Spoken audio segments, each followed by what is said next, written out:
Chapter 18. The Penny Allen is Searched. The girls did not know that the boys and Pat had taken turns at guard duty for the first 2 nights after the one of steady travel. The crew properly referred to it among themselves as the night watches, but as nothing had happened, it was thought unnecessary. On the night out from Cleveland, however, after the little experience of the registered letter, Pat was not so sure that he had done the wise thing in drawing away from other shipping. Being boarded by the enemy in a boat would be easier, perhaps, and yet they would have no help if alone. The drone of airplanes overhead and the swoop of one very low and close had startled them all. Pat slept little when he had finally anchored, but he said nothing about his watchfulness to the rest, though he did not think their wanting to stop now at every port was wise. Finally they came to Buffalo, and Penny asked Pat if they had made the best time they could. "Not a bit of it," said Pat. "Too much time has been spent in keeping out of the way. In a way, we have been hurrying along to make the trip in fair weather, but other things were more important, and we have covered more waters than a steamer taking tourists straight through from Duluth to Buffalo." "Well, now we want to go to Niagara since we are at Buffalo. It may help Adra to remember." Pat frowned. "Sure you hadn't better tie up to a detective bureau first?" "Adra doesn't want to. She is scared, too, and doesn't want to tell anybody yet. I asked her. We hate to take the responsibility of urging her to anything." Pat nodded. "There is this much in favor of going to Niagara. It is the most natural thing you could do if you had a guest along. Few people pass up Niagara if they are near it. How would you like it if I stayed another day or so and took Anne Mary there myself?" "The very thing! The idea of a bride and groom's passing up Niagara anyway. Besides, you both need a rest from this jaunt. Now let's see how we shall manage it." Since the Cleveland episode, Philip had declared that the girls must not shop or go anywhere without at least one of the boys. It was not advisable either for the boat to be left alone. The trips to Niagara should be separate, and one of the boys would stay at the boat during any sightseeing or shopping trips into Buffalo. It was annoying, but necessary. There was fog and rain at Buffalo. All night it rained. In the morning they could scarcely see each other 2 feet away on the dock. But the fog suited Grace Rogers, who said that they could not be followed very successfully as long as the fog held over the city. Pat decided to go to Niagara anyway, and noon found no one but Philip in the Penny Allen, or near her, for he made short excursions from where she was docked, returning as often as it seemed best, to find it quite unmolested. The girls had started in the fog on their sightseeing and shopping tour. Adra had borrowed a definite amount to be repaid when she could. And in spite of having claimed that she liked the fog, she was as glad as any of them when the fog lifted and the sun came out. The clouds gathered and rolled away to leave the deeply blue spaces in the sky over waters now sparkling. Everyone felt different, and they were too happy to notice at first a man who was trying to meet Grace Rogers face to face and to catch the sound of her voice. Fortunately, he was not one who had heard it often, and her face was disguised well enough to hide the resemblance to the picture that the man had been shown. So it happened that when a keen-eyed man came close to them on a crowded street corner, even jostling Jimmy and thus gaining a straight look at Adra, he saw a girl, he later reported, who could not possibly be the girl Mr. Spencer was seeking. Jimmy alone had noticed the man, and it was strange how many times after that he saw him. When they came out of a store, the man was just turning away. When they went into a cafeteria, the same man followed them in the procession past the food display and took a seat near the door. Jimmy was uneasy, but he apparently paid no more attention to the spy than the spy was paying to them. He entered into all the fun, though in the cafeteria he carefully placed Grace with her back to the door. When he was jostled in a crowd, he thought for a moment that something might be planned against Adra then and there, and he wickedly gave the jostler an excellent punch with his elbow. "This thing has got where it isn't funny, I'm afraid," he said to Philip a few hours later, when the girls were all in the little galley, getting a sort of supper in Anne Mary's absence. "We were followed all the time we were out, I think. Then Adra's disguise is not going to do her much good. We'll move out of here when it gets dark and spend the night somewhere else. I'll give Spencer the credit of having a correct hunch about us. See that the arsenal is in order, Jimmy." "It always is. But Pat and Anne Mary have to come back before we can move out. I hope they'll be back early. I'll have to talk to Adra, I suppose. If we are suspected and followed, they'll find out everything. She ought to be with someone else." "Aw, what's getting into you, Phil?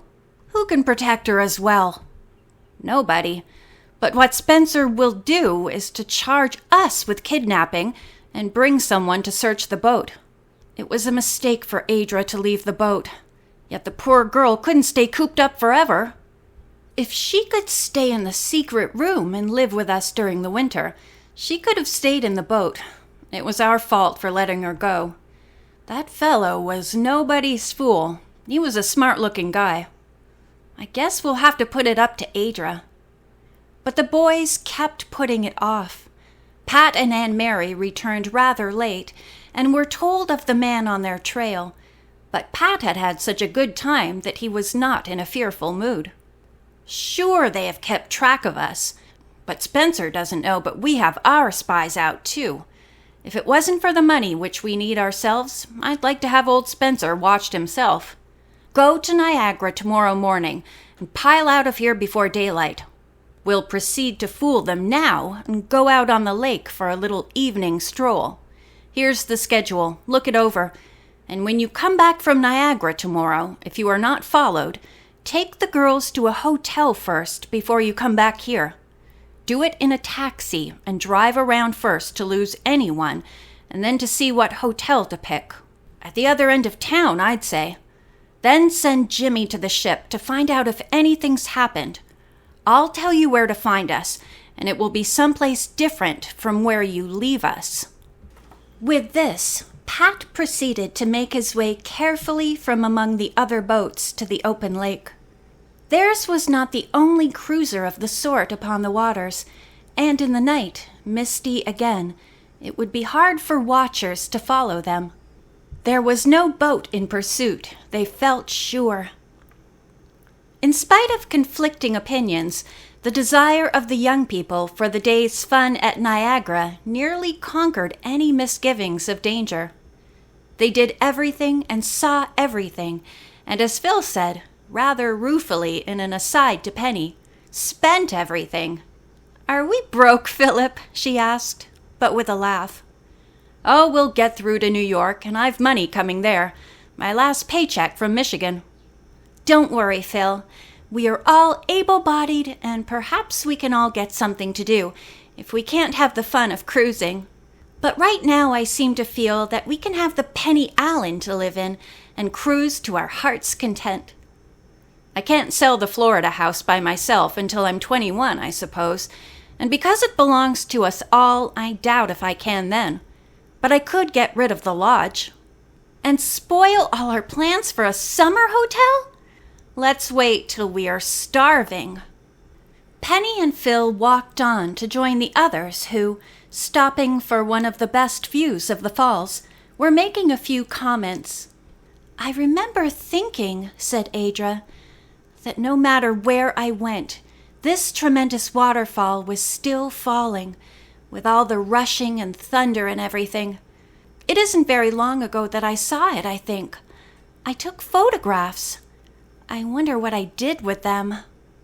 No one spoke, hoping that Adra would continue remembering, but in a moment she smiled and said, as she had before, "It's all gone. Let's get some new impressions, then." and Adra reached for Penny's camera, which both she and Penny had been using. Marjorie was taking her own pictures, and Philip now added some from his position. "If we take pictures the way we have been doing, Phil," said Penny, "we'll soon have to open a gallery." "Good idea, Penny. Sell them to tourists." "If all our ideas took root, we'd soon be rich," returned his sister. Among all the people they saw on that bright day, there was not a soul who seemed to have the slightest interest in them. When they stopped at the various beaches and resorts south, Phil told Adra she would like it still better. But this air was invigorating, colder after the rain. The roses in the cheeks of Grace Rogers were natural today. Carrying out Pat's instructions, they went directly to a hotel on their return to Buffalo and let Jimmy start out on an investigating tour. Jimmy swung on the streetcars and traveled a more or less roundabout way to approach the docks and the vicinity where Pat had said that he would most likely show up, barring trouble. No sign of the Penny Allen could Jimmy find, but that he did not consider alarming.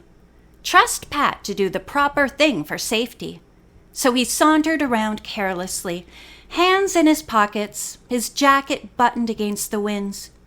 It occurred to him that he had not come from the direction from which he might be expected, and turned his steps in another way. For possibly 10 minutes more, he walked in the neighborhood of the docks.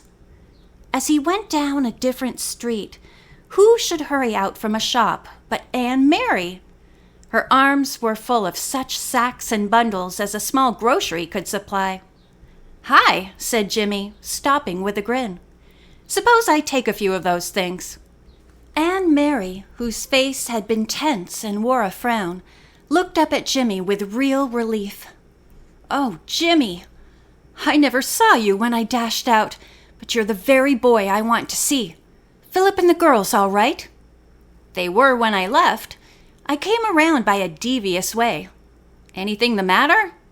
"Several things. Let's walk up here a little way while I tell you. I suppose you looked for the Penny Allen and didn't find her?" "Yeah, but then you can't always dock where you want to." "But that wasn't it this time. The Penny Allen is right where she was at first, and Pat is in her, as far as I know." "I thought I'd stroll around that way presently." "No, you keep away. Things have happened." "Well, tell it, Anne Mary. What do you want me to do?" "I looked for you where we said we'd be, but I must have just missed you, so I came up here for what I wanted. I saw this shop before when I was around." This was decidedly aggravating to Jimmy, but he knew that he would have to let Anne Mary tell things in her own way. She would do it.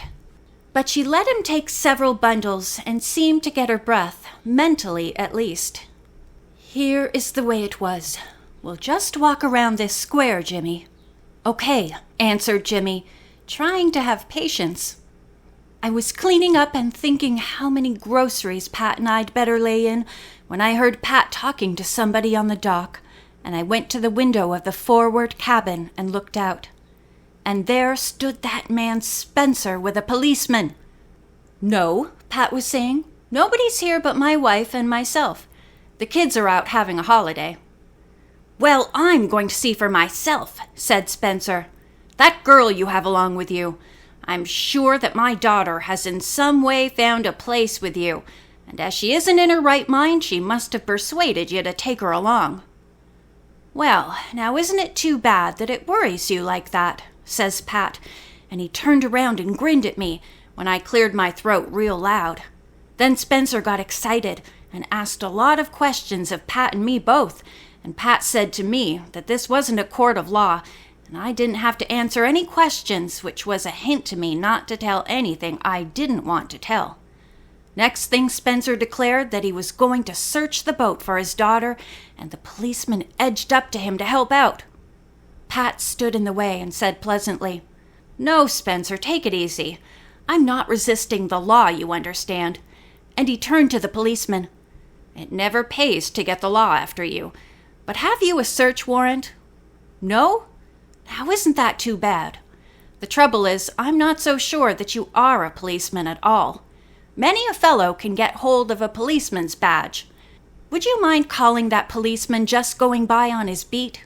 Pat, you see, had caught a glimpse of a policeman on the docks, and it turned out that the Spencer policeman did belong to the force.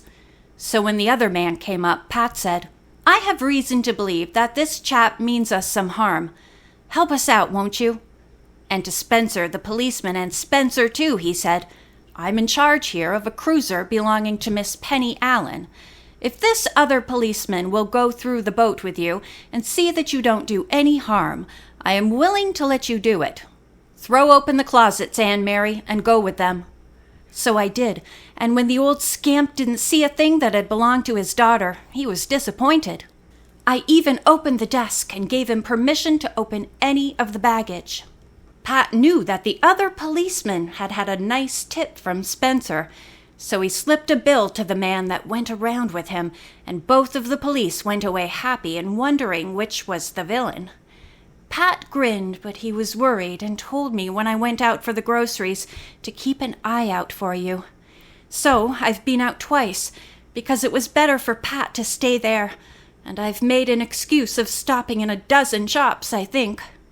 But you see, Spencer is probably having a watch kept for when you all come back. Pat doesn't dare move the ship, and he doesn't want you to come back tonight at all. Phil got any money? Some, I suppose. Well, here's a bill Pat sent, and don't lose it. It's a big one.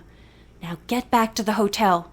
Look out to see if you're being followed, for they may be watching me, you see.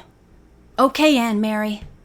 Jimmy laughed at her directions about the money and told her that she mustn't take him for a baby.